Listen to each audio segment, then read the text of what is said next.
Steve remained convinced that she was the one who put Friday the 13th inside the box for 101 Dalmatians. Those parents had given him an earful, said their kid would need therapy. Join the club. I think she was in the kids section, Mandy said with a smirk as she sauntered off to the break room. Steve shook his head as he reached around the theft sensors at the door and handed the customer the small plastic bag full of movies. By closing time, neither Candy nor Mandy had emerged. They'd be hearing about this, for sure. Not cool. Steve instructed Ella to work the door, unlocking and locking the deadbolt to let customers out, but ensuring no one got in. She could handle that much, he thought. He told Cady to close out the registers. He'd go deal with the other two. Always something. He just wanted to get out of there, stop by Dad's house for a Pabst to celebrate surviving another year before the old man fell asleep. Then maybe catch more beers at Corky's Tavern, watch the ball drop on the TV behind the bar, see if there'd been any real chaos from the computer bug the news wouldn't shut up about. Not exactly party like it's 1999. If he never heard that song again, it would be too soon. But it beat being alone at his crap apartment. He navigated through the shelves of tapes, past the newer section with DVDs, and to the break room. It was cold as hell in there. Damn it, girls, he said to nobody, as he noticed the back door was open, the wind howling. If they were smoking out there, he swore to God, he'd told them 1,000,000 times that for security, they weren't supposed to open the back door. Steve could get in big trouble with corporate if somebody...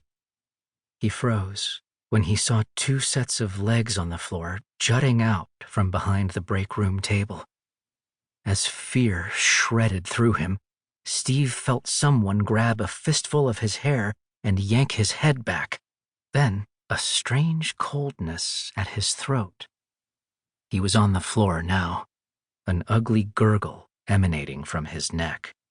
He watched as the figure turned out the break room lights.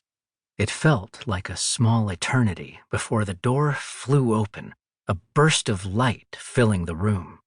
The sound of teenage chatter abruptly dying.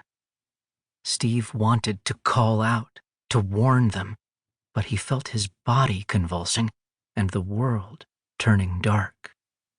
The last thing he heard was the screams. Day 1.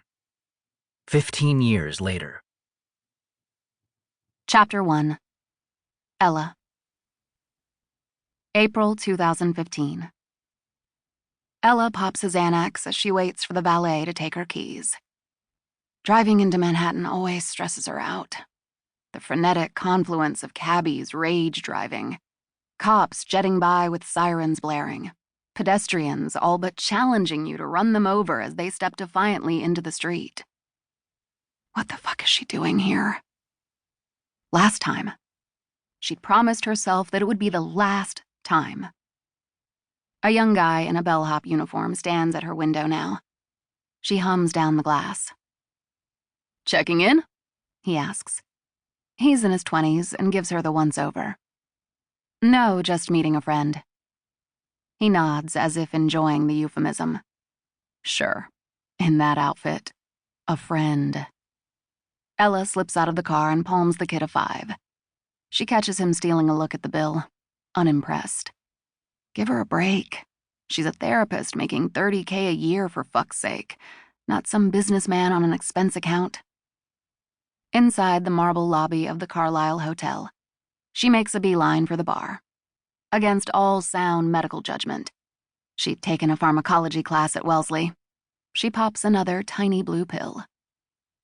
She feels eyes on her as she enters the mahogany room. Faux old money decor, and the din of Franz Liszt from the gray-haired pianist trying not to look defeated at the culmination of his music career. Ella should talk. She's barely making her half of the rent, coming into the city so she won't bump into one of her fiancé's friends, or a client from her fledgling practice.